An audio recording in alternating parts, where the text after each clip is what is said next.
টিআরপিতে সম্প্রতি বড় পতন হয়েছে সিরিয়ালগুলিতে। বিশেষ করে জি বাংলার সিরিয়ালগুলির ক্ষেত্রে উল্লেখযোগ্যভাবে কমেছে নম্বর। নতুন পুরনো মিলিয়ে অধিকাংশ ধারাবাহিকগুলির নম্বর কমেছে। প্রথম 5-এ একমাত্র জায়গা করেছে জগদ্ধাত্রী। অন্যান্য ধারাবাহিকগুলি এতেই উঠতে পারছে না স্টার জলসার সঙ্গে। প্রতিযোগিতায় টিকে থাকতে নতুন ধারাবাহিকের সিরিয়াল ঘোষণা করেছে জি বাংলা। আসতে চলেছে দুটি নতুন সিরিয়াল, তেমনি আবার শেষও হয়ে যাচ্ছে একাধিক ধারাবাহিক। পুজোর আগেই নাকি পাততাড়ি গোটাচ্ছে দুটি সিরিয়াল। এর মধ্যে রয়েছে একটি তুলনামূলক নতুন সিরিয়াল টেলিপাড়ায় গুঞ্জন।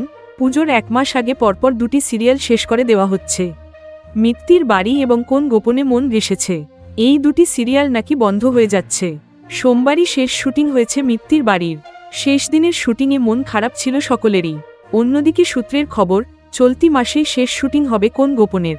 অগাস্টের 26 তারিখেই নাকি হবে শেষ শুটিং। সেপ্টেম্বরের শুরুতে শেষ পর্ব সম্প্রচারিত হতে পারে এই সিরিয়াল, তবে এখনও আনুষ্ঠানিকভাবে কিছু জানায়নি চ্যানেল কর্তৃপক্ষ। প্রসঙ্গত, খুব শীঘ্রই নতুন 2টি সিরিয়াল শুরু হচ্ছে জি বাংলায়। আগামী 25শে অগাস্ট থেকে রাত 9:30টার স্লটে শুরু হচ্ছে কনে দেখা আলো। অন্যদিকে অপর সিরিয়ালে 2 বোনের চরিত্রে একই গল্পে ধরা দেবেন শ্রুতি এবং Aratrika. Thank you so much for watching our videos. Please do like, share, and subscribe our channel.